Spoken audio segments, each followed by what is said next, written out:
From May 30th to June 5th, there's an initiative called Porch Placemaking. To learn a little bit more about it, I'm joined now by Kelly Bergeron. Welcome, Kelly.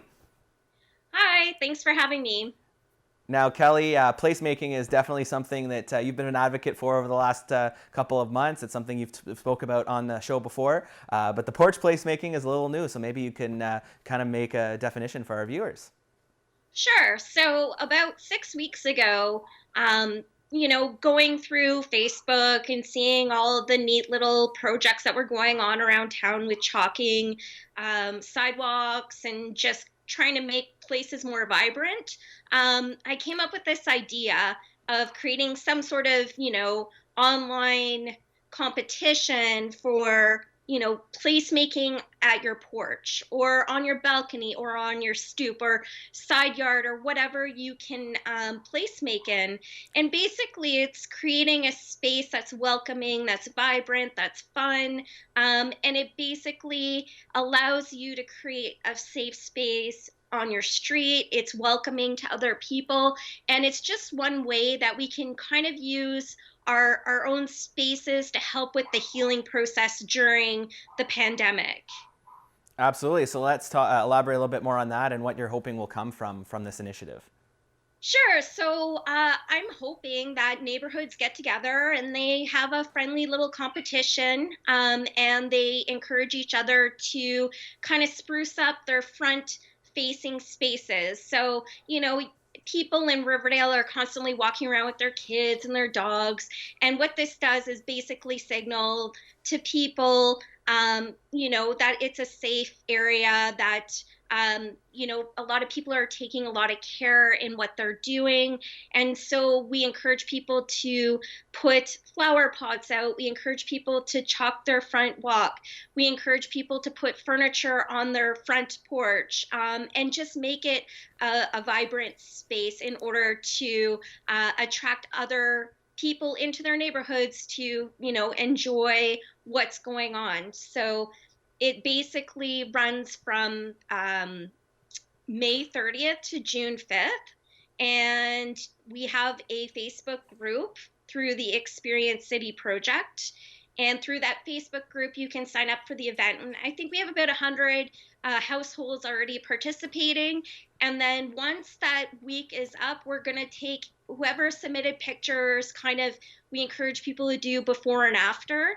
But if you only have an after picture, that's fine too. We're going to encourage people to post their pics on our Facebook event page, and then we're going to have a judge come and pick out which ones are their favorites.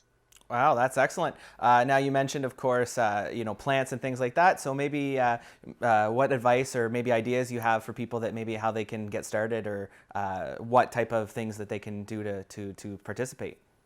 Yeah, so I know the Incredible Edible Festival is coming up, and they usually give out plants for that event. So we're hoping that people might pick up a few plants to help grow from their own space. And, for example, my mom has a balcony. So I'm helping her find some plants, some herbs, some plant stands. And even if you want to go and find something out of your garage and repaint it and redo it and kind of explain the story behind why you're doing it, it just creates that interconnected community that we really need right now. So it's really to encourage each other to connect through placemaking. And this would be a wonderful initiative regardless of current circumstances, but maybe talk to me about that healing process that you alluded to earlier and how this will help.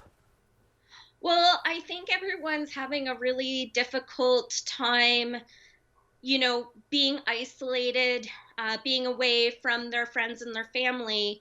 And the way we're having to interact is completely changed. So, using public spaces and your own private space actually helps, neighbors feel safe. It helps neighbors feel more connected than ever before. And using, public spaces and art, there's a whole healing process through that and creating resiliency through spaces. So, the talk of opening up Pitt Street is one way we use public space in order to heal people who have been traumatized. So I know right now a lot of people are being traumatized with what's happening, and how do you create those little opportunities for sticky streets and people stopping and appreciating the littler things in life, as opposed to, spending $3,000 to go on a vacation in Europe or something. So it's an investment in your own self, but it's also an investment in your community. And of course, you mentioned already that this is part of the Experience City project, and we know that you just mentioned other parts of that, like sticky streets and things like that. So maybe finish off and talk about how that all ties in together with greater plans maybe that are on the horizon when all this is over. Yeah, so right now I have a few projects that are currently in development. So one of them is the Bob Turner mural project.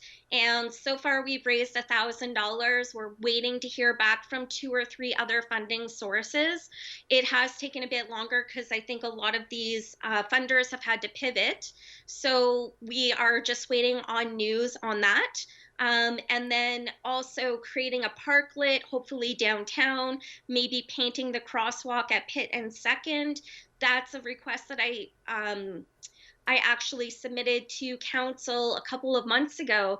So I'm waiting to hear back about those things as well. But it's actually using public space to create vibrancy and safety and promote interconnectivity and investments into our community. So that's what the Experience City project is basically using public space to enhance citizens' experience in their own city and how to appreciate what we have here, even if it's a small plot of land all the way up to, the side of a building for a mural. It's about using those spaces to create community and vibrancy.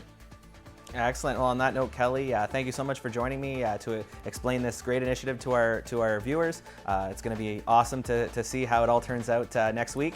And best of luck. And of course, thank you again for all your hard work. Thanks. Have a good one.